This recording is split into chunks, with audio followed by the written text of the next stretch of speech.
I'm Rachel Thomas, 28, an event director in Las Vegas. My life is built on order, control, and timed plans until 2:17 a.m. A security alarm ripped through the night. My phone glowed with a harsh red alert. Vandalism detected main venue. My heart thundered. Vandalism? My venue? Who would do something so reckless? Who would target what I built? I opened the security feed, heart in my throat. Night vision grain showed a hooded figure, then the flash caught his face. My blood went cold. Tyler. He laughed, spraying paint across our welcome sign. Someone I loved was wrecking everything I built. What would you do if your brother became your enemy?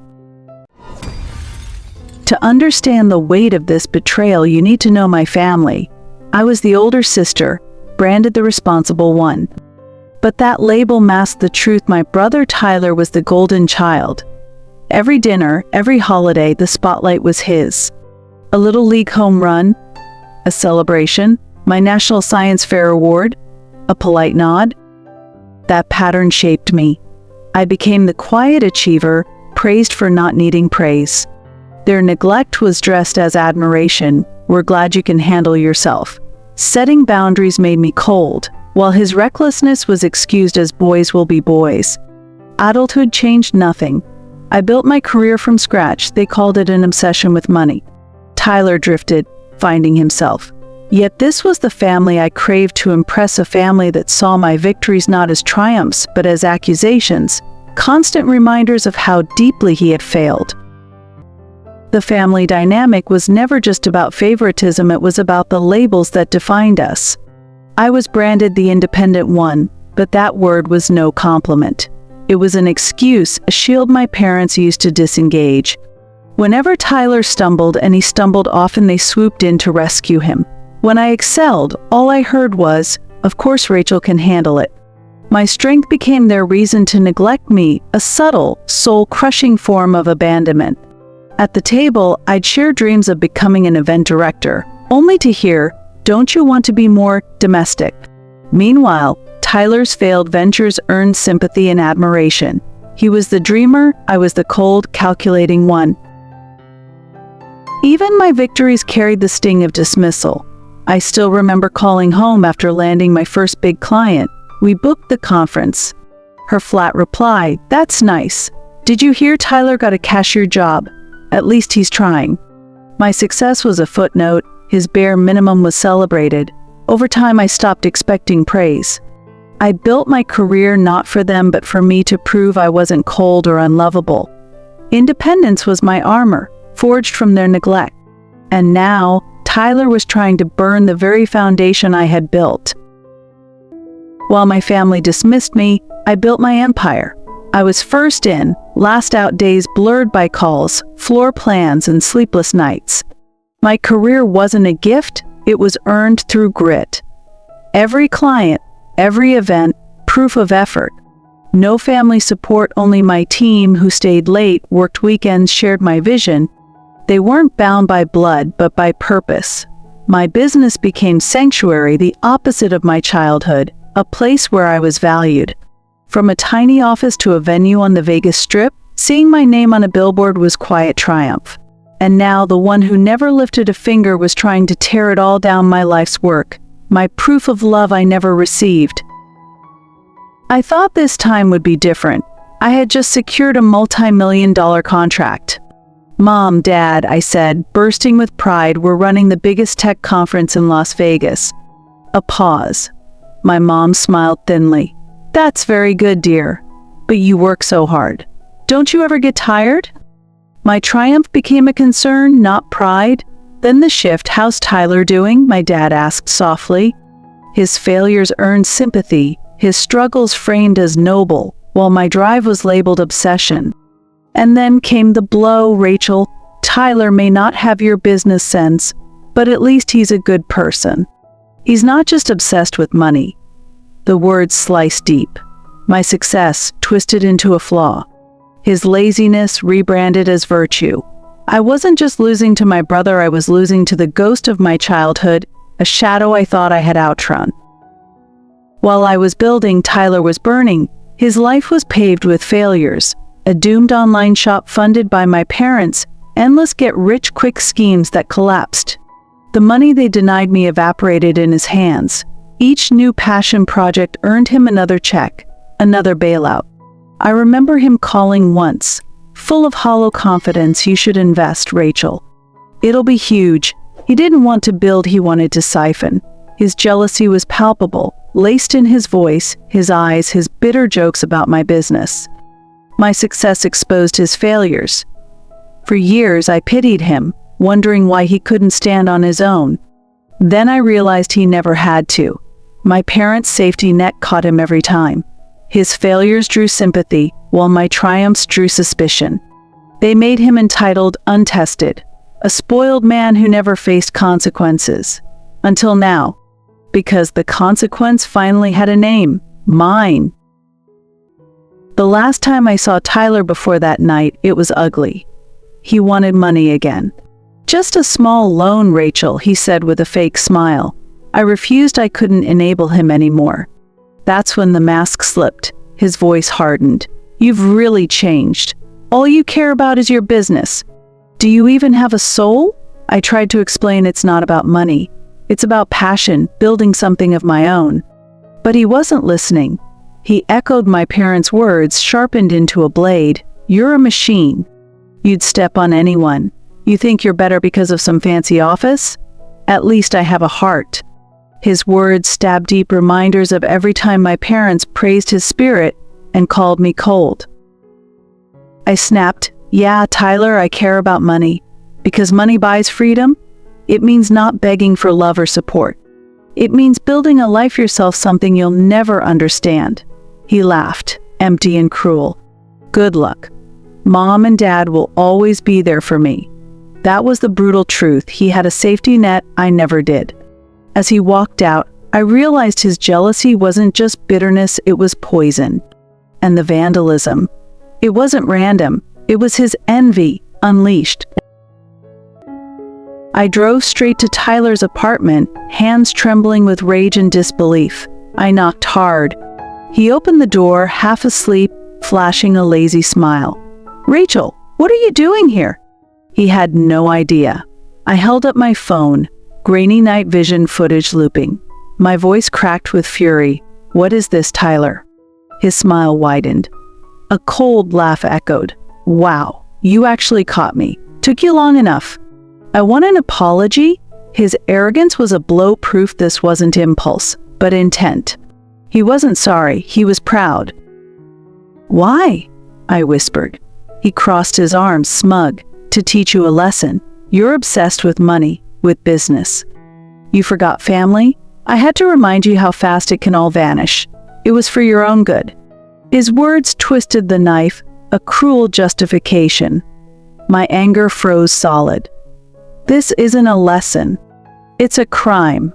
While you wasted your life, I built mine. And you tried to burn it down." His face faltered as he saw my resolve. "You're so cold," he muttered, "just like Mom and Dad said." One last stab. "No, Tyler," I said, walking to the door. "I'm not heartless. I'm protecting my heart. Something you never learned." The door slammed behind me. I had come seeking remorse. I left with resolve. My family would never change, so I had to. The phone rang. Mom's voice spilled out, dramatic. "Rachel, thank God you answered. Tyler's devastated. He called us bawling. You can't do this to him." My stomach dropped. He had beaten me to it. She didn't ask if I was hurt. She defended him before I spoke. Then Dad's voice, stern. "This has gone on long enough. Forgive your brother. Family is everything. Respect him. Give more." My head spun. Respect him. The man who destroyed my life's work. They treated a crime like a broken vase. I tried to explain this was deliberate. Thousands in damage. My business is at a standstill. Mom scoffed. "It's just money. Family matters more." Her words echoed Tyler's. They were on his side as always. They saw my sacrifices as obsession, my success as a threat. Mom's plea turned sharp. "You're strong, Rachel. Don't be so cold. The label, my cage. Their excuse to keep me silent, compliant. I hung up no yelling, no tears, just silence. And in that silence came clarity. They'd never been on my side. Their love was conditional, always his. The real betrayal wasn't Tyler, it was them. And in that truth, I found power. I sat in my car with the engine off, my parents' words replaying, "Give more. You're his sister. Don't be so cold." A single hot tear fell, then another, until the dam I had held for years finally broke. The sobs that came from me were not only for the vandalized venue, they were for the little girl who learned to mute herself so others could be seen. I had been the reliable one at every family dinner, the person who handled logistics while Tyler earned applause. I built my career with late nights, vendor calls, sleepless planning not as a hobby but as a necessity. Still, my victories were footnotes. His failures demanded rescue and sympathy. My parents used my independence as an excuse to step back and to praise him for qualities he barely earned. Their responses made my success feel like a threat and his failures feel noble. The grief pressed like a physical weight, squeezing breath from me, hollowing out days of sacrifice and small triumphs. The vandalism was a wound, financial, public, but the true crime was the pattern of emotional abandonment, the repeated message that I was never enough.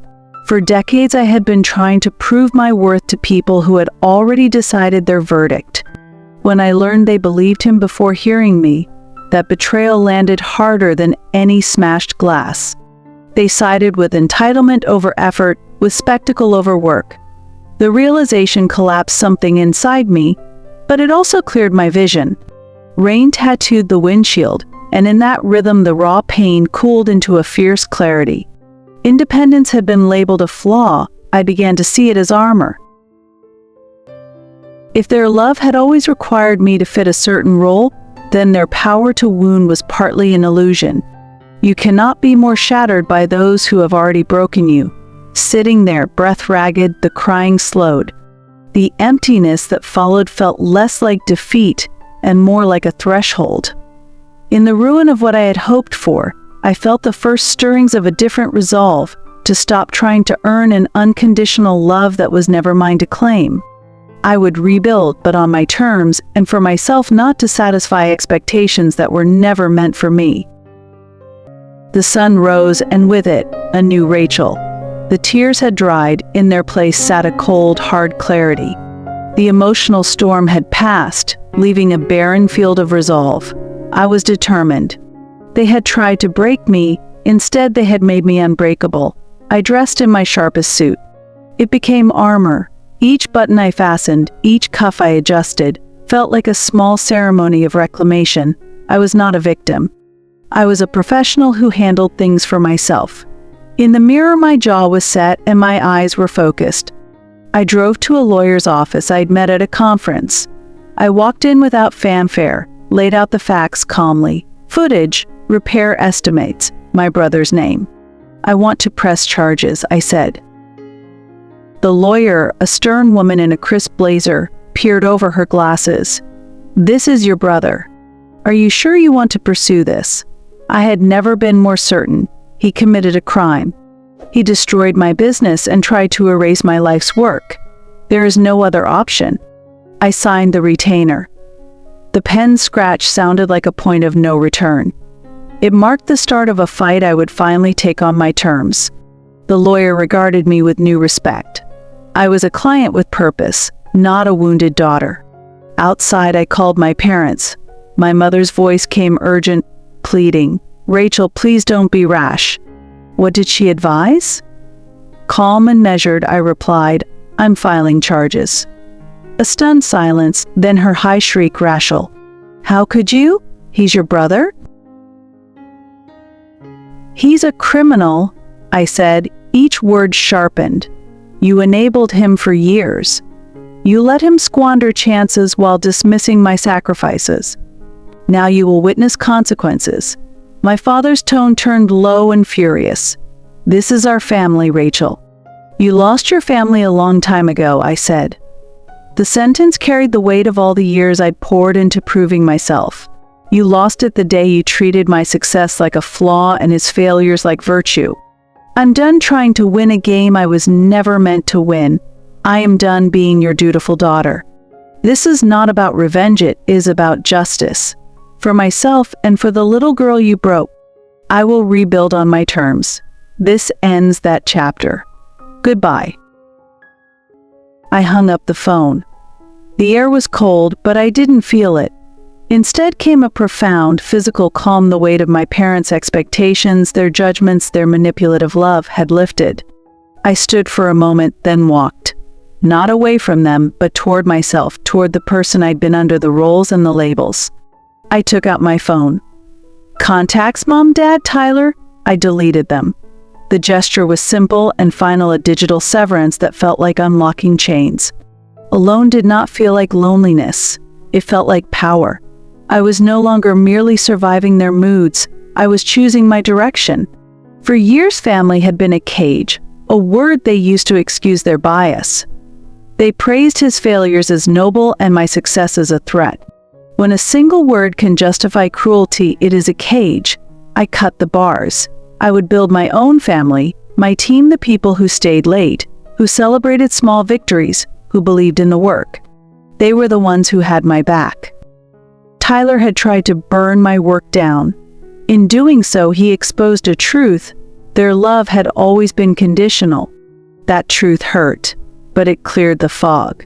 He didn't break me, he unveiled what I already needed to know. The wreckage of that night would be the bedrock for what I would build next. My anger was altered, no longer a hot blaze, but a steady, hard flame. It sharpened into purpose. Justice would be sought, legal accountability, repair, restoration. But I also vowed to rebuild on my terms, to make a life that required no permission. They would call. They would plead, manipulate, wield family like a weapon to shame me back into my old role. They would try to make me the one who must forgive, must absorb, must accommodate. I felt ready for that test. I buttoned my jacket and felt the small armor settle into place. I would not perform for their approval anymore. I would pursue restitution and protect the child they'd broken. This was not a desire for petty revenge. It was a measured, fierce declaration. I will prove that survival becomes sovereignty. With each step away, the world felt less like a stage where I had to be small and more like a place I could shape. The sun came up, indifferent and honest. In that light I found a quiet satisfaction, not joy, but a resolute clarity.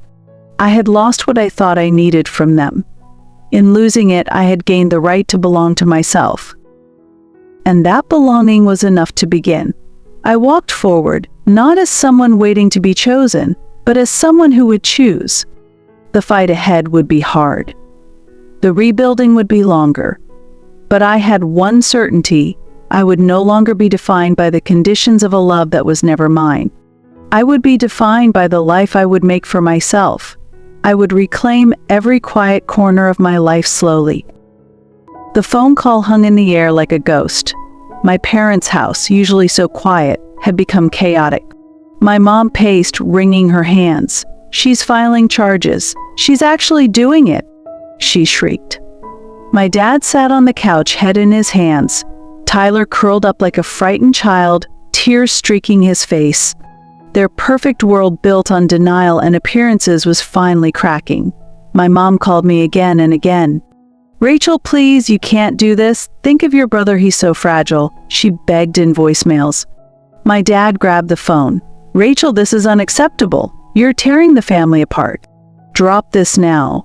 This is not how we handle things." They used the word family as a weapon, insisting I return to the broken system that had always favored him. But my phone was off. I was in my apartment, laptop open. I wasn't answering. Their frantic pleas were noise, the sound of a kingdom collapsing. I watched the security footage again, my brother destroying my venue, smashing tables, shattering glass, trampling months of work. The facts were my shield. The truth was my weapon. They tried their old plays. My mom pushed guilt. "He's had a rough year. Stress did this." My dad offered money. "We'll pay for the damages. We'll fix it. Don't make this public." The irony was sharp years of dismissing my success as just money had dwindled into an attempt to buy my silence. I refused. This was about accountability, not a payout. Back at their house, Tyler sobbed, "What's going to happen to me? Am I going to jail?" My father whispered, "We'll handle it. We'll fix it." They still defended the son who had broken me. My mother's next move was threats. "If you don't drop this, we will disown you. We will ruin you. You think you don't need us? We'll show you." They threatened abandonment, as if they hadn't already abandoned me. I sat calm and felt something I'd never felt, clarity. The child who had begged for their love was gone. In her place stood a woman who wouldn't play by their rules. This wasn't a family squabble. It was war. I had fired the first shot. My phone, turned off, was my quiet monument to freedom. I would watch the storm unfold and I would not back down. I had nothing left to lose. In that empty space, I found the beginning of a life rebuilt on my terms. The next day, the story broke. A local headline read, "Local Las Vegas entrepreneur files charges against her own brother." The anchor, steady and neutral, recited the facts: vandalism at my venue, security footage, the accused my brother, Tyler.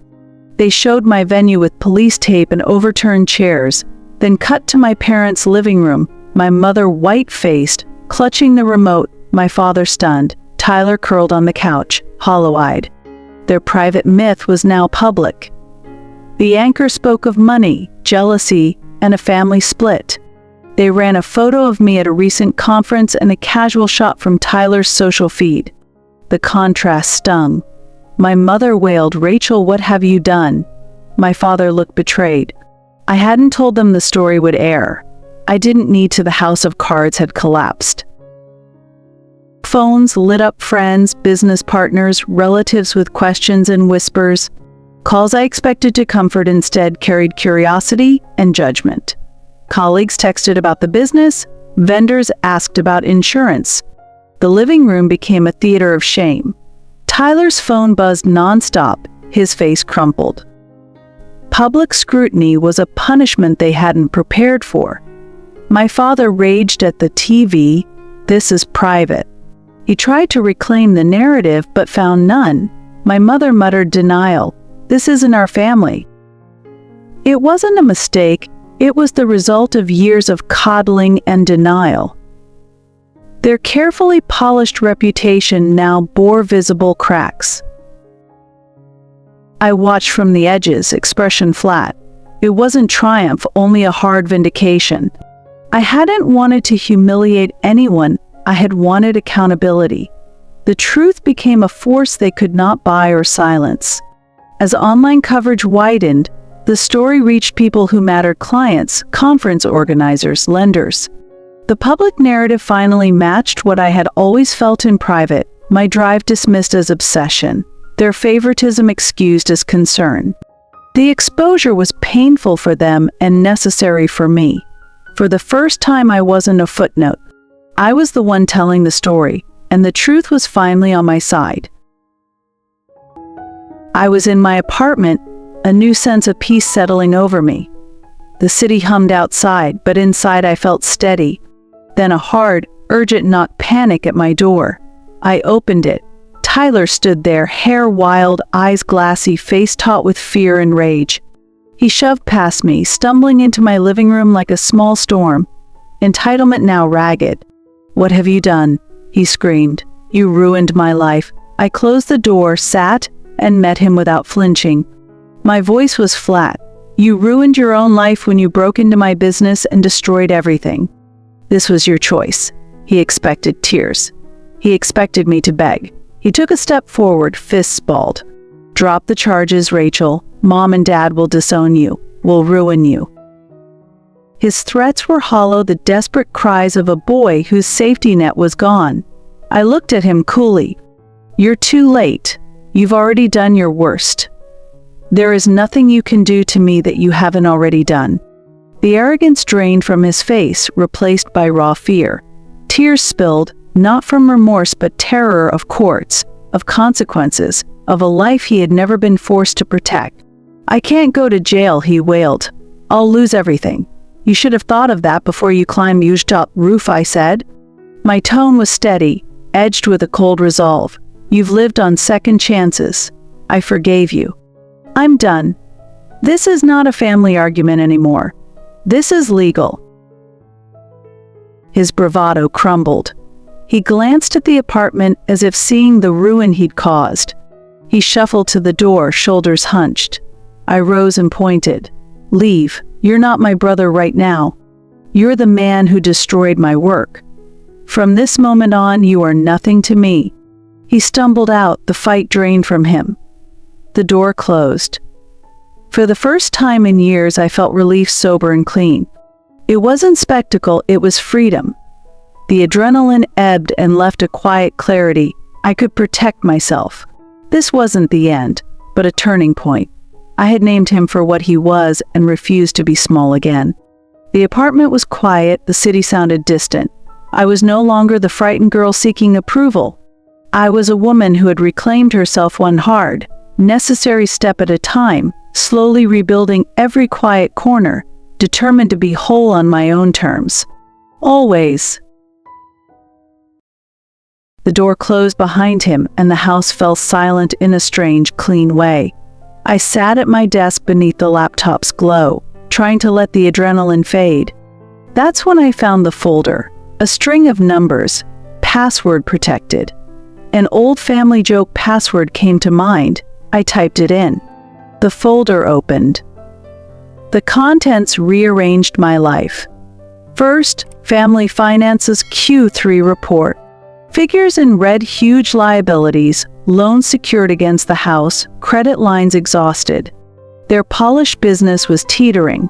They had lied about stability. Next, a proposed merger agreement, an acquisition playbook. It read like a hostile takeover, devalue my company, depress revenue, then buy in cheap. The vandalism at my venue stopped looking like a spiteful outburst and started to look like a tactic: scare investors, cut cash flow, force a sale. My hands shook as I clicked through messages. My mother coaching Tyler, make it emotional, don't mention the lawyer ... and my father advising counsel, apply pressure, sure she'll crack. An email draft read, position takeover as rescue family preservation. They had weaponized my pain, counting on my trust to bend me into a deal. Anger flared hot, then hardened into something colder and more precise. This was not merely personal betrayal, it was calculated theft. The casual lines that used to sting, "Of course she can handle it," snapped into place as part of the design. They hadn't been indifferent by accident, they'd been engineering advantage.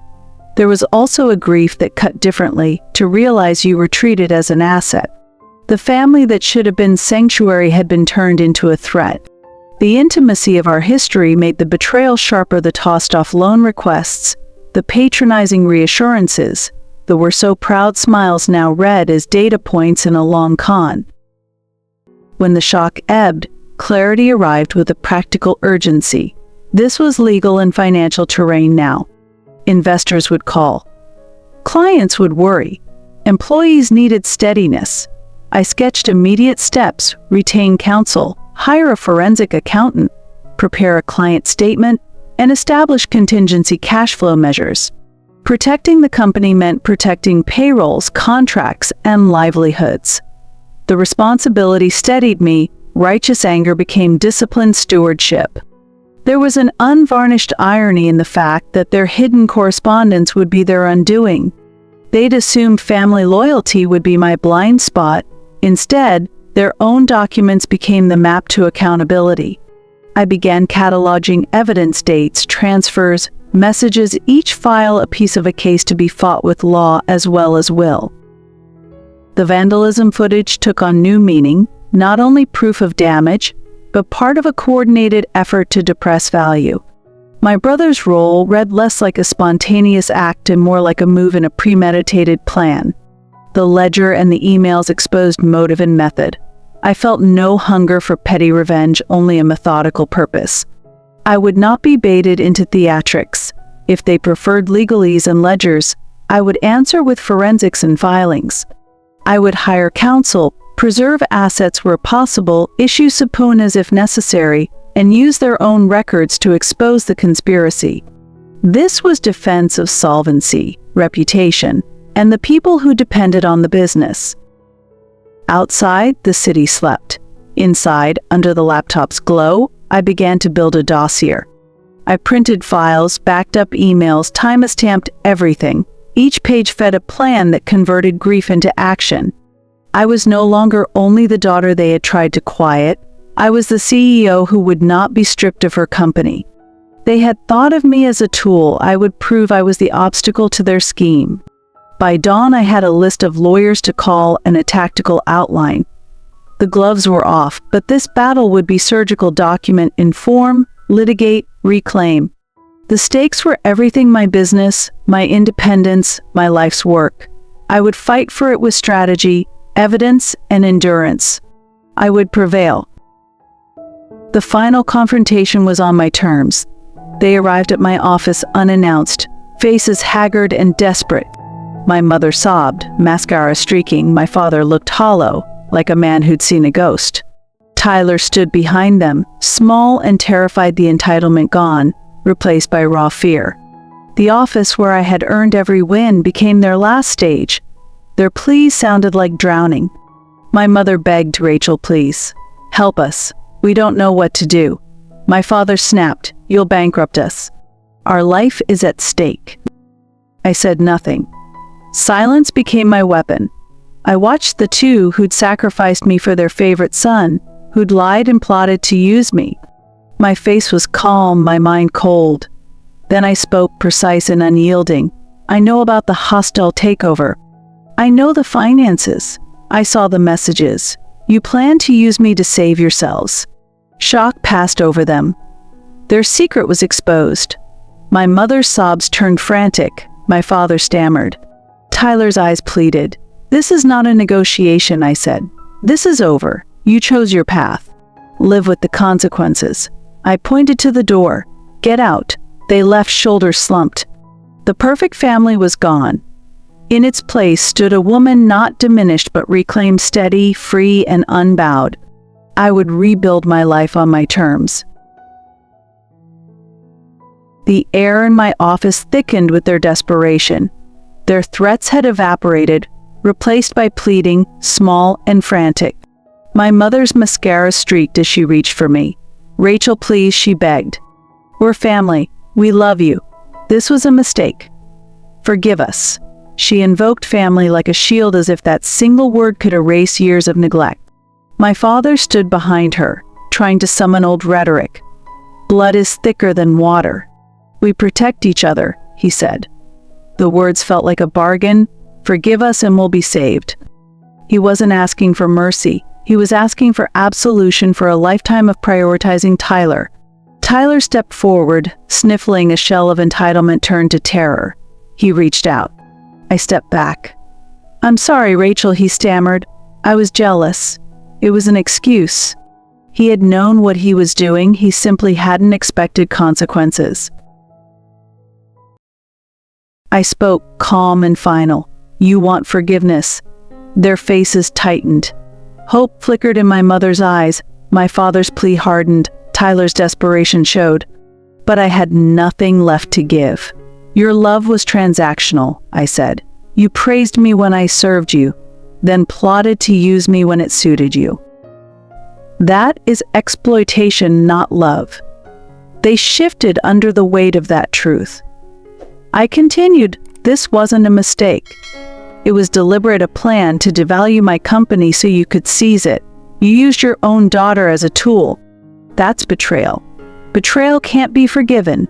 It can only be confronted." My father tried to interrupt.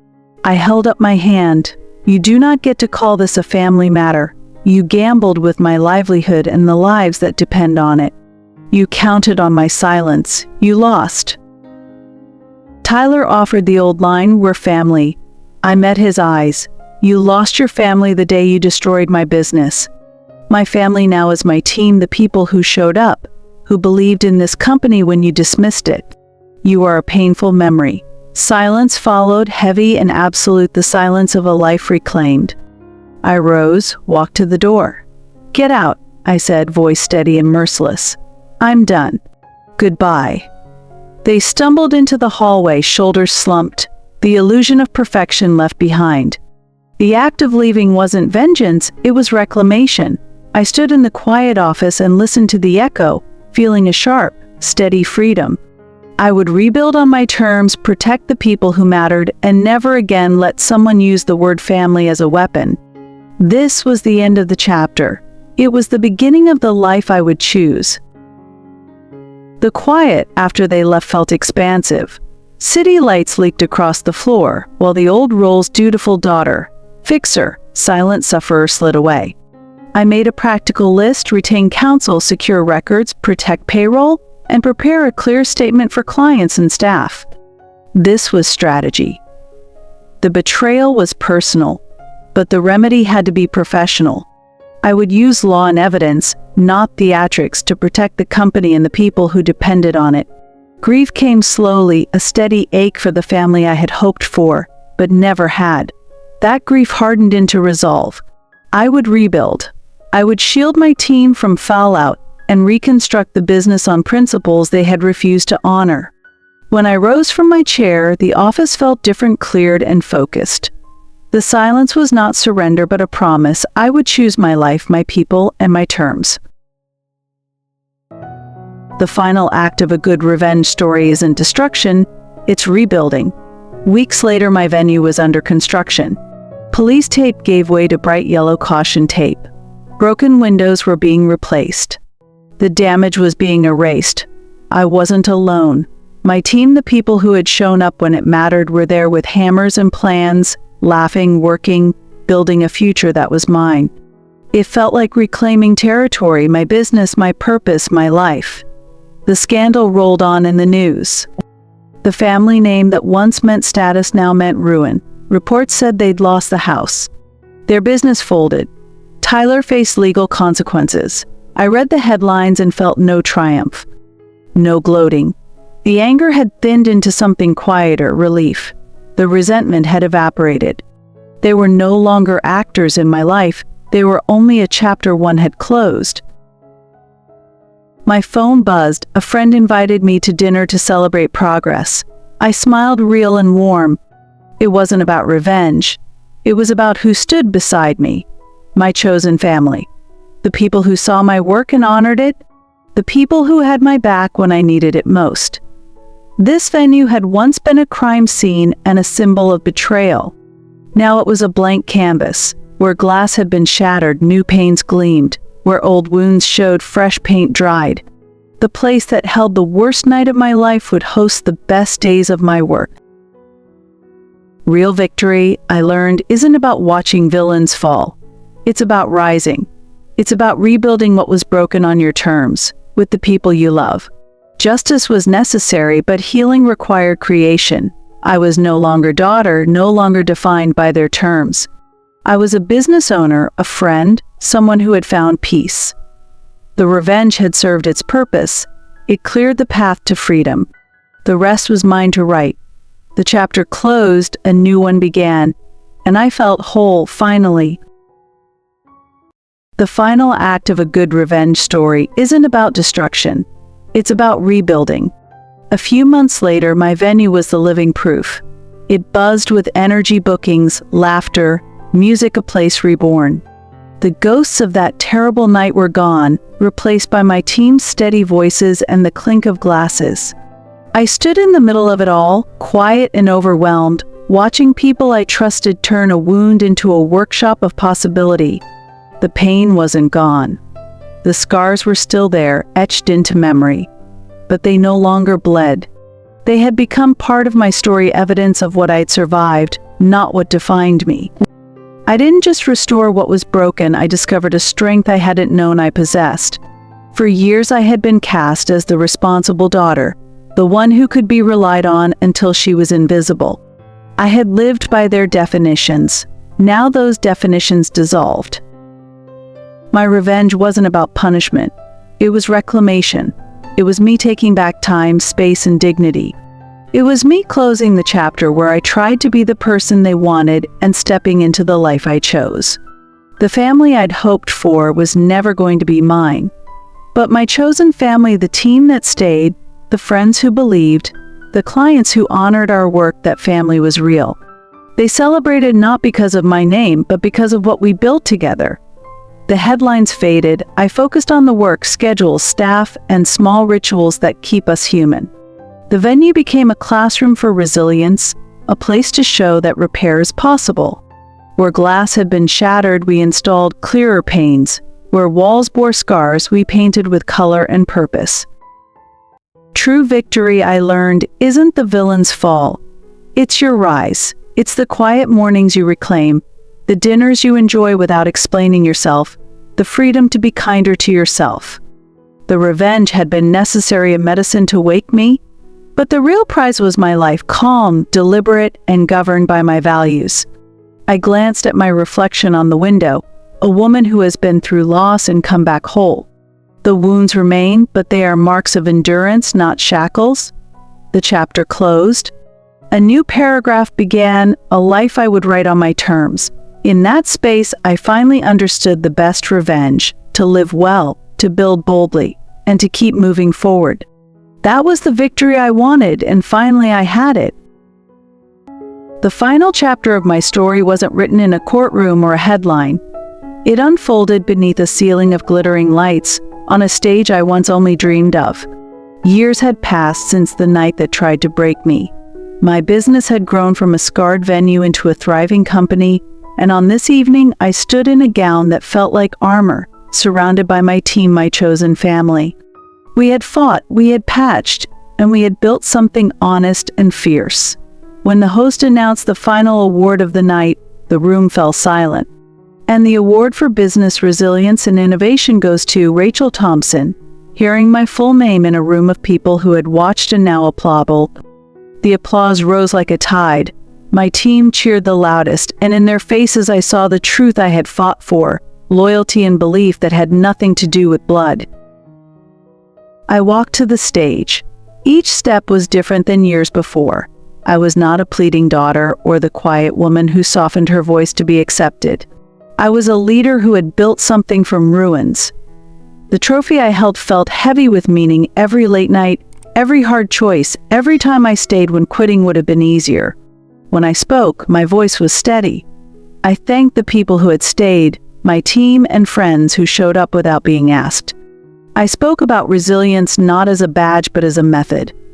This award is for anyone who has been told they're too much or not enough, I said. It's for those overlooked, undervalued, or betrayed. Your past doesn't define you, your choices do. You can be hurt and still rise. I didn't name the people who tried to break me. Their chapter had closed. Tonight was not revenge, it was reclamation. Justice had been pursued, but what mattered most now was the capacity to create life on my terms. That capacity turned pain into a blueprint. Later, under strings of warm bulbs, we danced in a room that had once been a ruin. The space that held my worst memory now held our laughter. There was no triumphalism in my chest, only a clear, calm sense of completion. The people who mattered were here, and that was all I needed. I thought of the girl who sat at family dinners and made herself small. She had not been erased, she had been honored with a new life. I hadn't abandoned compassion, but I had traded dependency for stewardship. My loyalty now stretched to people who deserved it. The award was symbolic, but the real victory was quieter, keeping promises to myself, tending staff and clients with integrity, and setting boundaries like an artisan trims a seam. It was knowing I would not be defined by their failures. I had redefined family as those who show up. I paused at the edge of the stage and looked out at faces I trusted. There were mentors who taught me to negotiate, junior staff who learned by doing, and clients who believed in our vision. Each of them had a story tied to this place. Together, we had turned a wound into purpose, and that shared purpose felt sacred. Outside, I held the award and watched my team. Their faces were tired and bright, proud in a fierce way. We took photos, toasted, and promised to keep building. The old ache in my chest no longer felt like a wound, it felt like a map. Every scar marked a lesson. My business was steady, the past felt distant. Across from me sat a man who had seen my ruin and stayed. He loved me with my scars, not despite them. I'd been raised to treat affection like currency, praise when useful, distance when inconvenient. I organized my life to earn approval. With him, love was different. He never used me. He celebrated my wins and held me through losses. He didn't try to change me, he welcomed the whole, messy person I was. He reached for my hand and, in a small, ordinary gesture, offered the miracle of steadiness. For the first time, I could be vulnerable without fear. I told him about motel nights, broken contracts, the way family was used like a weapon. He listened. He didn't tally or trade those stories, he simply kept me. Our days became a collection of small, ordinary rituals, weekend hikes, bad coffee jokes, a shared book. Those tiny routines felt rich because they were chosen, not earned. I'd once imagined revenge as spectacle, public humiliation, a dramatic fall. Spectacle empties quickly. This quieter life felt like reparation, waking up and choosing who I would be, freely. Work still mattered. My business flourished, but ambition no longer required apology. When problems came, I handled them with calm. When contracts failed, I fixed course. I no longer softened myself to make others comfortable. I was steady and present. We kept simple habits, Saturday markets with strange vegetables, a playlist for rainy mornings, silly savings jars. He was steady, present without possession. That balance taught me to be fully myself, ambitious, messy, generous without apology. Old triggers surfaced, sometimes headlines, a name, but they no longer pierced me. I had counsel and friends, and practice at being whole. The scars were maps, not shackles. Over months, those small rituals became the architecture of a life that felt honestly mine. Work was still demanding, but no longer a fight for approval, it was craft. I protected payroll because people depended on it, not to prove anything. The venue hosted weddings and community events that felt sacred, not staged. We kept small rituals, Saturday markets where we bought odd vegetables, a playlist for lazy rainy mornings, silly savings jars. He was present but not possessive. We built a partnership that honored boundary and freedom. That balance taught me to show up as myself, ambitious, messy, generous without apology. Old triggers washed in, sometimes an unexpected ringtone, an invitation invoking old roles, but those moments had lost the power to wound. I had counsel and friends who knew the full story, and more importantly, I had practice at being whole. The scars remained but behaved like maps, useful reminders of where I'd been, never routing where I would go. The best revenge turned out to be daily, to build, to love, to choose joy. The life I built was quiet but durable. We planned tree-filled trips and small, ridiculous savings goals. We kept our rituals and laughed at our bad jokes. In him I found a partner who wanted me wholly, not partly, whose loyalty was earned, not purchased. Sitting there, fingers interlaced, I realized the victory I wanted was never their downfall. It was living a life that needed no permission. The girl who once made herself small still existed, scarred and wiser, but she was not diminished. She had been the architect of her own survival. I had learned to live, not merely to endure. I sipped my coffee and laughed at something he said. The sound felt free. The cup cooled in my hand. The war hadn't ended with a final blow, it ended with the daily, quiet choosing of love, resilience, and reclamation. That was the life I had fought for. At last I was living it. I was finally home. It was written at home in a modest space I had made my own. Not a house of pretense built on lies, but a small, honest place filled with people who chose to be there, my partner, my friends, my team. They moved through the kitchen laughing, and for the first time in years I felt at home. I'd once believed family was defined by blood, by a name on a deed, by expectations you couldn't escape. My old family taught me otherwise, that history doesn't guarantee loyalty, that family can be a word used to take rather than to give. They had plotted and treated me like a resource. Their betrayal cut deep. but my table taught a better truth. Family is chosen people who show up. My revenge wasn't about ruin. It was about creation. When they tried to break me, I rebuilt. I rebuilt a business with people who respected my work and my humanity.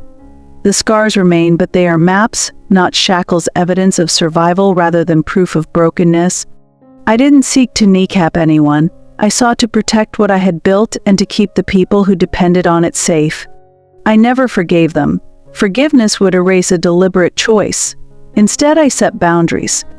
This refusal kept me whole. It was self-preservation, not vengeance. Our life is made of small rituals that feel sacred: awkward cooking experiments in a cramped kitchen, a shared playlist for rainy mornings, a Saturday market where we argue about tomatoes and come home with too many L's. Those small things became scaffolding, teaching me ordinary rituals can be holy and small kindnesses mean more than grand gestures. My partner loves me in a steady way that does not attempt to fix me or to tally my usefulness. He sees my scars and sits with them kindly. That kind of love felt like water after a long drought. Simple, restorative, patient. It taught me to trust again. Work matters. I care about the company because it sustains people I respect. I protect payrolls and stable schedules as if they were sacred. The business stopped being a trophy and became a responsibility I hold with care. Leadership for me became about stewardship, not validation. Sometimes old triggers flicker a headline, an old voicemail, and the old ache passes through. I have methods now: therapy, friends who know the truth, steady habits. I breathe, name 3 small things I'm grateful for, and return to the life I choose. Those practices keep the life I built sustainable. What they tried to take became the ground for renewal. Betrayal forced me inward for self-knowledge and outward to rebuild with people who mattered. My rage sharpened into focus. My grief turned into strategy.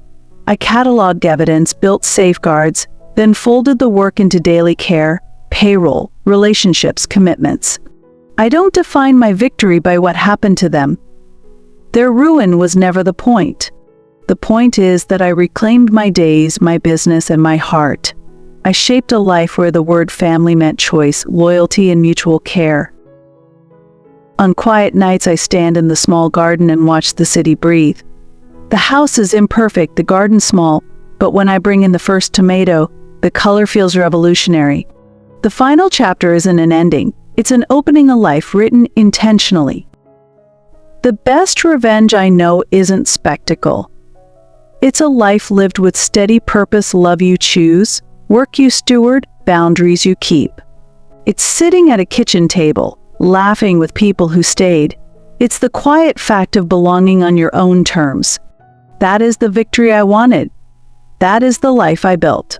Sometimes I wake before dawn and sit with coffee, watching morning light across the table.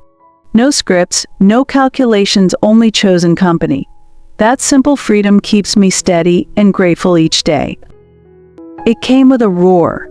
Years after the worst of it, my business had expanded beyond what I dared to imagine.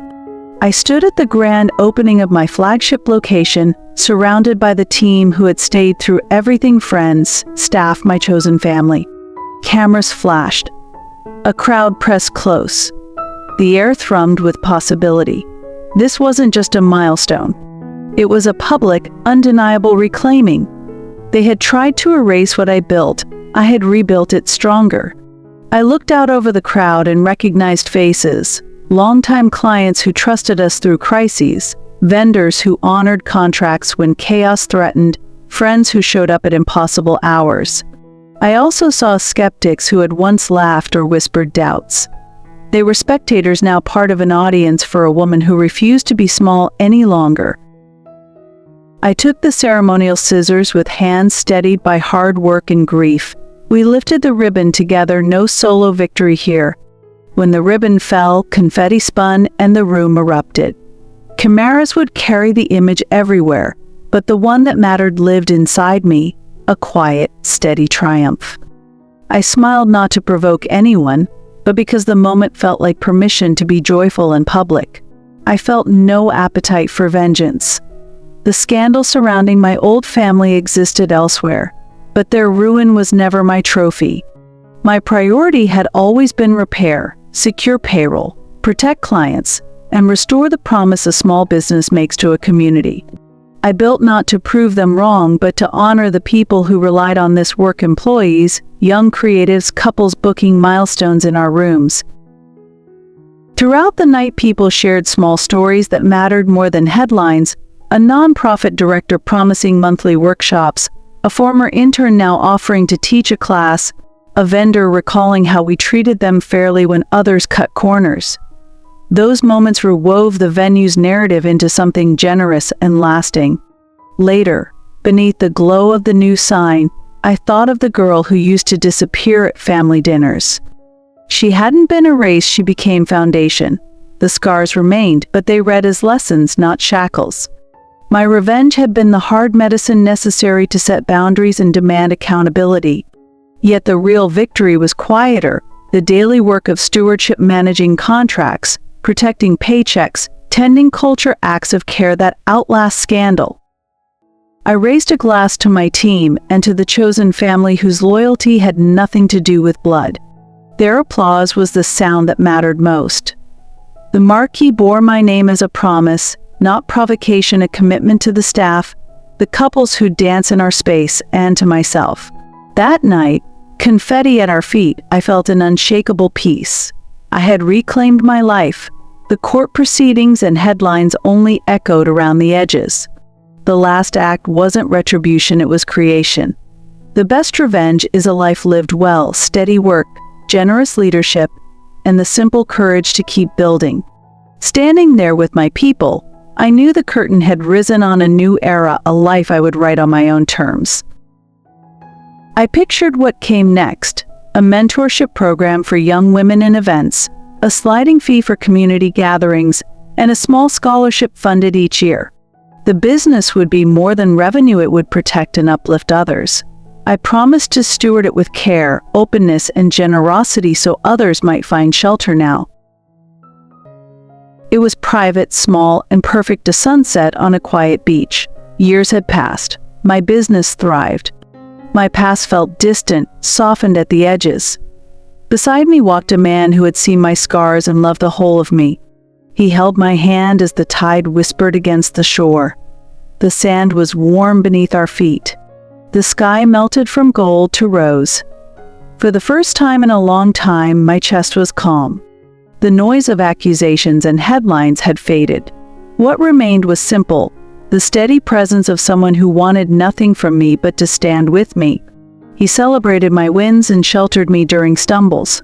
There was no ledger, no barter of affection. His love was a gift, not a transaction. He stopped and turned to me. His voice was gentle. "Rachel," he said, "you are the strongest person I know. You've carried more than anyone should. You teach me what courage looks like. I want to spend my life with you." Then, reverently, he got down on one knee and opened a small box. Inside lay a ring that was elegant in its simplicity, not flashy, not loud, but honest. It was nothing like the gifts my old family handed out, always wrapped in conditions. This ring was a promise, quiet and real. It wasn't an investment or a bargaining chip. It was a pact to build a life together rooted in care and choice. My throat tightened. I remembered earlier years when love had been conditional and performance-based, when my value was measured in usefulness. This was not that. This was reciprocity. This was belonging by design, not by obligation. I said yes. He slid the ring onto my finger. It fit like a promise finding its place. I looked at that small band and felt an enormous, simple truth settle in. I was allowed to be loved wholly, without having to earn it.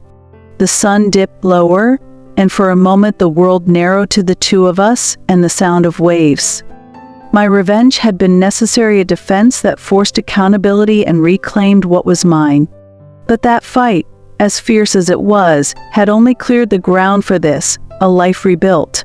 The victory I wanted most wasn't humiliation of others. It was the quiet joy of waking up to someone who saw me, supported me, and chose me every day. We walked on, barefoot, toward the water. The ring caught the light and threw it back like a small, steady flare. I felt gratitude more than triumph. The past remained a chapter, a hard one, formative and painful, but it no longer dictated the plot. I was writing the pages ahead. That evening, as dusk folded into night, I realized that the best revenge had never been revenge at all. It was living well. It was being brave enough to choose love again. It was building a future I could be proud of. Hand in hand, we turned away from what had been taken and toward what we would make together, a life of purpose, tenderness, and truth. The end of a chapter and the beginning of a beautiful new one. It felt whole and true. It was a quiet, private moment in my home office years after the worst of it.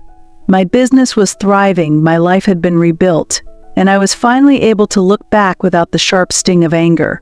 I sat with old photographs, a young version of me at a family dinner, the early venue, faces of people who had tried to erase me. They were just photos now, evidence of a chapter one had closed.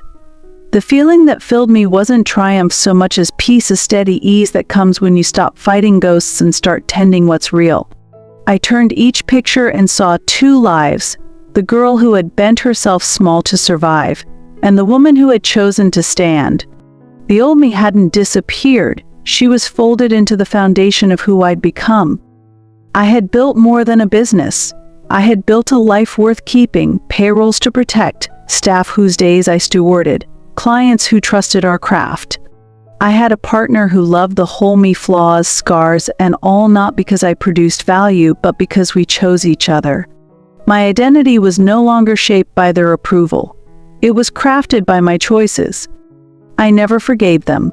Forgiveness would have framed their betrayal as an error rather than a deliberate decision to use me. Instead, I drew hard boundaries. That refusal was not vengeance, it was self-preservation. Drawing the line freed me. It taught me that letting go sometimes means refusing to accept being used again. Outside, my small garden glowed in afternoon light. It was imperfect, crooked tomato plants, a stubborn weed, but it was mine. Tending it nourished me in ways numbers never could. The house was modest and ordinary, and it felt abundantly rich. The reckoning I pursued earlier had been necessary, legal, firm, and final to halt a pattern and protect those who depended on the company. But the lasting victory was quieter, reclaiming daily life, choosing who I kept close, building around values that mattered. I learned to steward instead of prove. When I slid a photograph back into its sleeve, the blank pages ahead felt like permission. The chapter of being betrayed remained, but it no longer wrote the rest of me. My breath deepened. The best revenge I found wasn't revenge at all. It was a life rebuilt with care, ordinary joys, and steady work. It was coffee at dawn, a call with a staff member who needed advice, laughter over late dinners with friends who stayed. I rose, straightened the frame on my desk, and walked to the window. The neighborhood moved on, deliveries, a dog, neighbors talking, the ordinary world continuing. For the first time in years, I felt exactly where I belonged, not defined by my origins, but chosen by the life and people I had created. The end of that long, painful chapter was simply the start of another. This time, I would write it for myself. I had turned survival into stewardship, pain into purpose, and the quiet that followed felt like freedom reclaimed. My story is one of many, a woman betrayed by those she trusted, who fought back, rebuilt, and won. If you're watching and stuck in family drama, know you're not alone. Your story isn't over, it's starting. Here are hard-earned lessons that can unlock a new life that's truly yours. First, real revenge is about you, not them. The deepest victory is your happiness. Peace is power. Second, family isn't fate. You're defined by the people you choose. Build a family of loyalty and love. Third, betrayal can be a beginning, a forge that makes you stronger. Fourth, your worth doesn't depend on their approval. You are valuable as a fact, not an opinion. Lastly, healing is a journey, messy, slow, but worth it. Aim to build a future so good you don't need to look back. You can reclaim your life, redefine family, find peace, and become your own hero. If this helped, like and subscribe for more stories of resilience and reclaiming life. Thank you for watching. Stay strong, you deserve this peace.